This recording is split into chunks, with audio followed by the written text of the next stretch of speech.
So we're in the hall 4.0 in the entrance foyer area at the Solutions 2019 stand with Sebastian. Hello, good day, sir. Nice to see you again. Good to see you again. Always interesting to come to your stand here because it's always different. Can you say a few words about how it's been this year and also maybe show us through some of your favourites? Yeah. Well, there's a few themes that are cropping up, which is quite interesting. So as always, kind of solving problems in a clever way.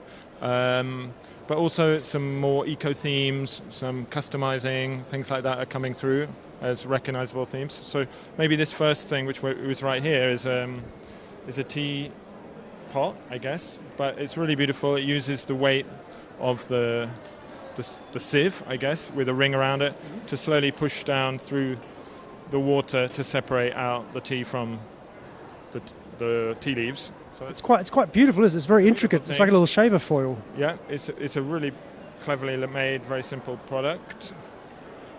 And look at that. This I like particularly because it's all about detail. So this is just the screw thread, which is exceptional. So you can see here, rather than having a continuous thread, they've got these little dots which work in the same way.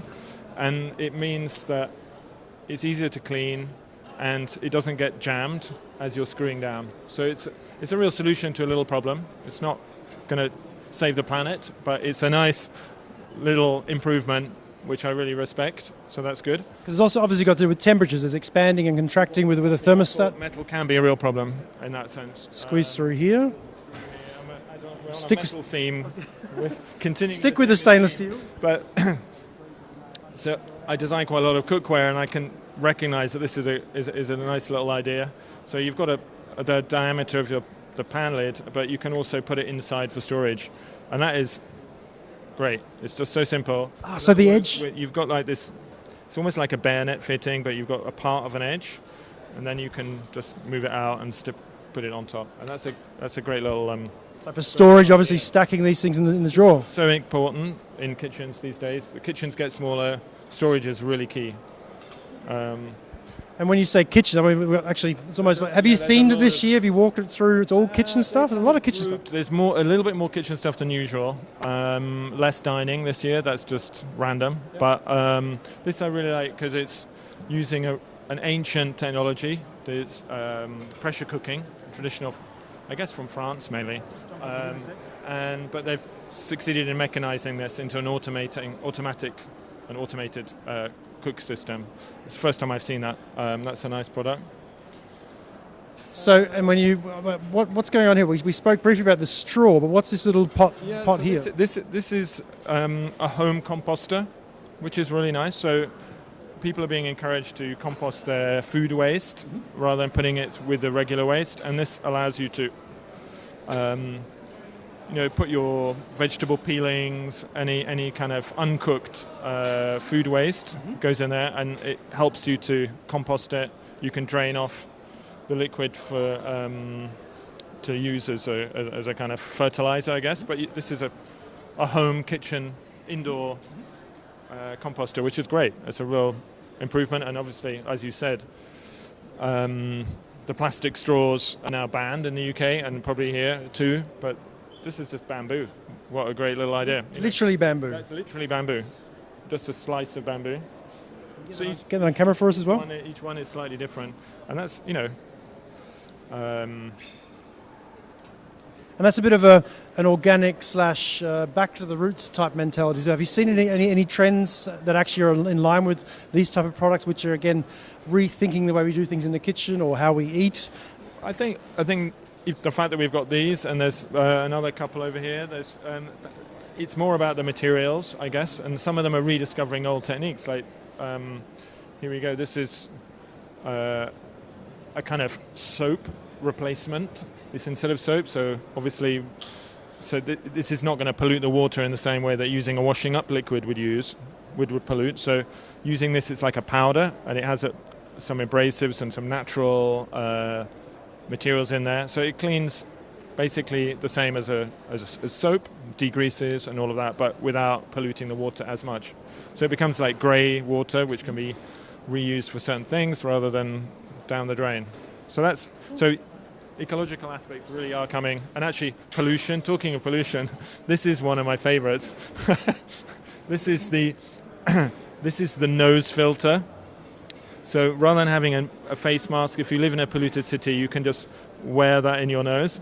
And they come in different sizes. And it feels kind of itchy. Have you tried it? Yeah, I've tried it, and it's quite itchy at the beginning, but you get used to it. It's a great little product. A little membrane, like a little Gore-Tex member or some sort of... I thought they were headphones to start with, for someone really small, with 2 ears on each side. But, that's a great product, which I really like. When I first walked up to the stand, I saw the crochet. What's it called, Meccano? What's the name of that type of stitching?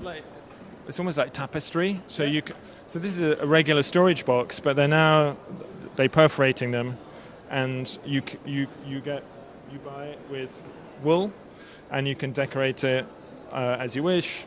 You can kind of actually change the functionality, so you make dividers.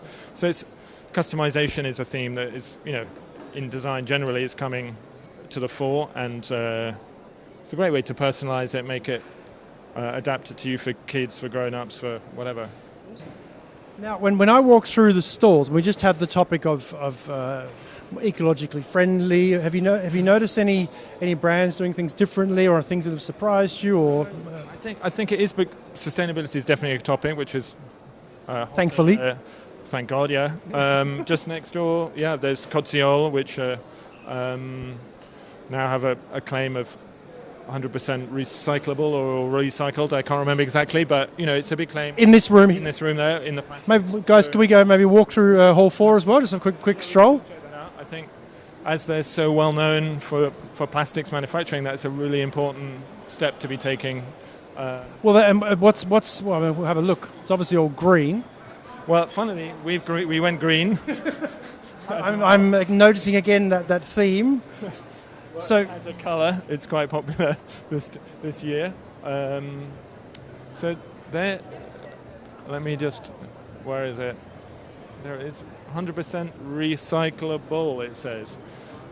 So that means, I guess, that any parts can be separated easily. I mean, that's not that new, to be fair, but and they are using certain kind of plastics, so not thermoset plastics, nothing that, so it has to be melted down and stuff. I mean, the fact that they're thinking about it so much is a great thing, and I think that does come across in a number of stands. Well, especially when you see the big guys. I mean, we're talking about Koziol, the world brand of household goods, of decorative elements, of fun toys, plastic. And if they're doing this, it's almost like a message from the top finally saying, hey, this is not just a thing that's going to pass by. This is... Don't ignore it. I mean, it's a topic which is really, really key. But it's, it's not... Because nowadays plastics has a bad reputation. All plastics have a bad reputation, but actually they're a great material for the right application. If used correctly, if the need is there, the properties of that material. Some things you can only do well in plastics if you have to reach a certain price point. It's just doing it with as little material as possible and making sure it can be recycled or is recycled. Or you find it plastics, maybe some other things. But I look at this design here, and I see also plastic.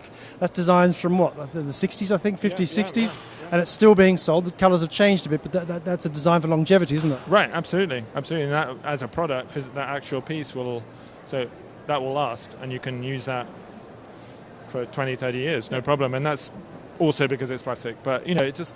People need to be thinking about things, thinking it through fully, the whole life cycle. It's design no longer exists in isolation. It's to do with the manufacturing, the company, their philosophy, what you do with it after you no longer want to use it anymore. Do you know what I mean? So, That sort of sums up, I mean, what designers understand as being good design. So the thought through from the first inception of the idea to actually the entire lifespan of that product. Very, very cool. Yeah. Well, thank you very much again for your time. Pleasure. Nice to see you again. And, great to see you. Enjoy the rest of your tour. I hopefully see you around the stands here. Yeah, for sure. Cool. Take care. Thanks, Jen. Bye-bye. Take care. So there we go. Sebastian Bergne. Come down and check out his stand, the Solutions 2019 at Ambiente 2019 in front of Hall 4.0.